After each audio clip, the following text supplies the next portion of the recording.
ഏറ്റവും ആദ്യം ഒരു ചോദ്യത്തിലൂടെ തുടങ്ങട്ടെ. ഏത് കേരളമാണ് പ്രിയപ്പെട്ട മുഖ്യമന്ത്രി താങ്കൾ അതിദാരിദ്ര്യമുക്തമായി എന്ന് പറയുന്നത്? ഇന്നും ഒരു ആശുപത്രിയിൽ പോകാൻ പോലും വാഹനമെത്താത്ത, പ്ലാസ്റ്റിക് ഷീറ്റ് വലിച്ചുകെട്ടിയ കൂരകളിലും കാലപ്പഴക്കം കൊണ്ട് തകർന്നു വീഴാറായ വീടുകളിലും താമസിക്കുന്ന അതിദാരിദ്ര്യമുക്ത പദ്ധതിയുടെ ഭാഗമായുള്ള ഒരു സഹായങ്ങൾ പോലും കിട്ടിയിട്ടില്ലാത്ത, ഇന്നും ദുരിതക്കയത്തിൽ മുങ്ങി കൈകാലിട്ടടിക്കുന്ന ആദിവാസി ഗോത്ര വിഭാഗങ്ങളടക്കം താമസിക്കുന്ന കേരളത്തിലോ? മറ്റൊരു ചോദ്യം, അതിദാരിദ്ര്യമുക്ത പ്രഖ്യാപന സമ്മേളനത്തിന് 1.5 കോടി രൂപ എന്തിനാണ് ചിലവിട്ടത്? പാവപ്പെട്ടവർക്കുള്ള വീട് നിർമ്മാണ ഫണ്ടിൽ നിന്നല്ലേ ഈ 1.5 കോടി രൂപ എടുത്തിരിക്കുന്നത്? വീട് നിർമ്മാണത്തിന് ആദ്യം നീക്കിവെച്ചത് 52.8 കോടി രൂപ. അതിൽ നിന്ന് 1.5 കോടി രൂപ വെട്ടിക്കുറച്ച് 53.3 കോടിയാക്കി മാറ്റിയിരിക്കുകയാണ്. കേരളപ്പിറവി ദിനത്തിൽ പ്രത്യേക നിയമസഭാ സമ്മേളനം വിളിച്ച് മുഖ്യമന്ത്രിയാണ് അതിദാരിദ്ര്യമുക്ത കേരള പ്രഖ്യാപനം നടത്തിയത്. ഭക്ഷണം, വീട്, സൗജന്യ ചികിത്സ തുടങ്ങി അടിസ്ഥാന സൗകര്യങ്ങളില്ലാത്ത 64,006 കുടുംബങ്ങൾക്ക് കൂടി സൗകര്യങ്ങൾ ഉറപ്പാക്കിയെന്ന് പറഞ്ഞാണ് സർക്കാരിന്റെ പ്രഖ്യാപനം.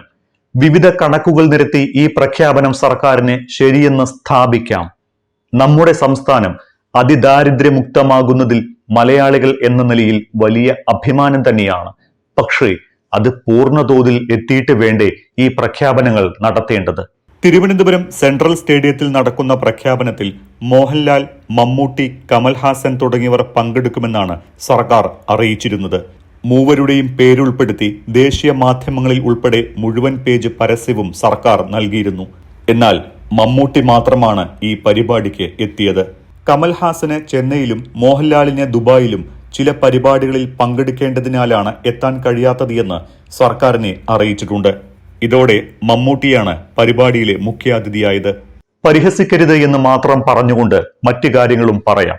പിണറായി സർക്കാരിന്റെ അതിദാരിദ്ര്യമുക്ത കേരള പ്രഖ്യാപനം വെറും തട്ടിപ്പും പ്രഹസനവുമാണോ? ആദിവാസി നഗറിൽ നിന്ന് വാഹനം കിട്ടാത്തതിനാൽ കൃത്യസമയത്ത് ചികിത്സ ലഭിക്കാതെ ഒരു 3 വയസ്സുകാരി കുഞ്ഞ് മരിച്ചത് 9 കൊല്ലം മുൻപ് ഉമ്മൻചാണ്ടി ഭരിച്ച കേരളത്തിലൊന്നുമല്ല, ആരോഗ്യരംഗത്ത് ഒന്നാമതുള്ള അതിദാരിദ്ര്യമുക്തമായി എന്ന് സാക്ഷാൽ മുഖ്യമന്ത്രി പിണറായി വിജയൻ പ്രഖ്യാപിച്ച കേരളത്തിലാണ്, ഇന്നലെയാണ്. നിലമ്പൂരിനടുത്ത് ചാലിയാർ പഞ്ചായത്തിലെ ആദിവാസി നഗറായ പാലക്കയത്തെ അജിത്ത്, സൗമ്യ ദമ്പതിമാരുടെ മകൾ സനോമിയ എന്ന 3 വയസ്സുകാരിയാണ് പരിശോധനയ്ക്ക് ഡോക്ടറുടെ ഊഴം കാത്തു നിൽക്കുന്നതിനിടെ മരിച്ചുപോയത്. കാത്തുനിന്ന് ഡോക്ടറുടെ മുന്നിലെത്തി പരിശോധനാ മേശയിൽ കിടത്തുമ്പോൾ തന്നെ കുഞ്ഞ് സനോമിയ ജീവൻ വെടിഞ്ഞിരിക്കുന്നു എന്ന ഞെട്ടിക്കുന്ന സത്യം ഡോക്ടറും ഒപ്പം കുഞ്ഞിന്റെ മാതാപിതാക്കളും തിരിച്ചറിഞ്ഞു. 22 കിലോമീറ്റർ ദൂരത്തുള്ള ആശുപത്രിയിലേക്ക് സനോമിയെയും കൊണ്ട് മാതാപിതാക്കൾ എത്തുമ്പോൾ തന്നെ സമയം രാവിലെ 10 കഴിഞ്ഞിരുന്നു. രാവിലെ 8 മണി മുതൽ കാത്തുനിന്ന് വാഹനങ്ങളൊന്നും കിട്ടാതെ കിട്ടിയ ജീപ്പിൽ അകമ്പാടത്തും അവിടെ നിന്ന് നിലമ്പൂർ ജില്ലാ ആശുപത്രിയിലും എത്താനെടുത്ത സമയം 2 മണിക്കൂറിലധികമാണ്. നേരായ ഒരു ഗതാഗത സൗകര്യം പോലുമില്ലാത്ത ദുരിതം മാത്രം പേറി ജീവിക്കുന്ന ഒരു വിഭാഗം ഇപ്പോഴും നിലനിൽക്കുന്ന കേരളത്തിലാണ് അതിദാരിദ്ര്യ പ്രഖ്യാപനം എന്നത് എത്രത്തോളം അപഹാസ്യമാണ് എന്ന് ഒന്ന് ഓർത്തു നോക്കൂ. ഇത് മാത്രമാണോ ആദിവാസി നഗരങ്ങളിലെ അവസ്ഥ? വയനാട്ടിലേക്ക് ഒന്ന് പോയി നോക്കാം. വയനാട് അമ്പലവയൽ പഞ്ചായത്തിലെ മിക്ക ആദിവാസി വീടുകളും കാലപ്പഴക്കത്താൽ ഇന്നോ നാളെയോ എന്ന അവസ്ഥയിലാണ്. ചോർന്നൊലിക്കുന്ന വീടുകളിലാണ് ഇവരുടെ താമസം. ഇന്നും പ്ലാസ്റ്റിക് ഷീറ്റുകൾ വലിച്ചുകെട്ടി താമസിക്കുന്ന ഗോത്ര വിഭാഗങ്ങളുണ്ട്. തദ്ദേശ സ്ഥാപനങ്ങളുടെ ആനുകൂല്യങ്ങളില്ല. അതിദാരിദ്ര്യമുക്ത പദ്ധതിയുടെ ഭാഗമായുള്ള സഹായങ്ങൾ പോലും പലർക്കും കിട്ടിയിട്ടില്ല. പുൽപ്പള്ളി ടൗണിനോട് ചേർന്നുള്ള ചുണ്ടക്കൊല്ലി, കരിമംപാലമൂല, ചേപ്പില ഊരുകളിലെ ദുരിതം വാക്കുകളിൽ വിവരിക്കാവുന്നതിനും അപ്പുറമാണ്. തുണ്ടുഭൂമി പോലുമില്ലാതെ ഭൂസമരത്തിൽ പങ്കെടുക്കുന്ന 100 കണക്കിന് കുടുംബങ്ങൾ ഇവിടെ വർഷങ്ങളായി അനുഭവിക്കുന്ന യാതനകൾക്ക് കണക്കില്ല. 1.5 പതിറ്റാണ്ട് മുൻപ് ഭൂമി ലഭിക്കുമെന്ന് പറഞ്ഞ ഇരുളം വനപ്രദേശത്ത് CPM പോഷക സംഘടനയായ ആദിവാസി ക്ഷേമ സമിതിയുടെ നേതൃത്വത്തിൽ കുടിൽകെട്ടി സമരം തുടങ്ങി. റിസർവ് വനമായിട്ട് പോലും അന്നത്തെ സർക്കാർ അവരെ കുടിയിറക്കിയില്ല. ഭരണം മാറി, ഇടത് സർക്കാർ അധികാരത്തിലെത്തി. അതോടെ CPM ഈ പാവങ്ങളെ മറന്നു. പലയിടത്തായി താമസിച്ചിരുന്നവരെ വിളിച്ചു വരുത്തി സുന്ദര വാഗ്ദാനങ്ങൾ നൽകി വനത്തിൽ കുടിയിരുത്തിയ നേതാക്കളെ ഇപ്പോൾ കാണാനില്ല. മരീനാട് തോട്ടത്തിൽ 2022 മെയ് 30-നാണ് 197 ഏക്കറിലായി 320 കുടുംബങ്ങൾ കൂരവെച്ച് സമരം ആരംഭിച്ചത്. ഉറപ്പുകൾ പലവട്ടം ഇവരെ തേടിയെത്തി. ഉടനെ വീടും സ്ഥലവും ലഭിക്കുമെന്ന വാഗ്ദാനങ്ങൾ. എന്നാൽ പ്രവർത്തിച്ചു പറഞ്ഞ വാക്കിന്റെ മനോഹാരിത കളയാൻ ഉദ്ദേശമില്ലാത്തത് കൊണ്ടായിരിക്കും ഉറപ്പുകളെല്ലാം അങ്ങനെ തന്നെയുണ്ട്. കീറിപ്പറിഞ്ഞ പ്ലാസ്റ്റിക് കൂരയ്ക്ക് താഴെ ജീവിതം ഹോമിക്കപ്പെട്ടവരും ഇന്നുമുണ്ട്.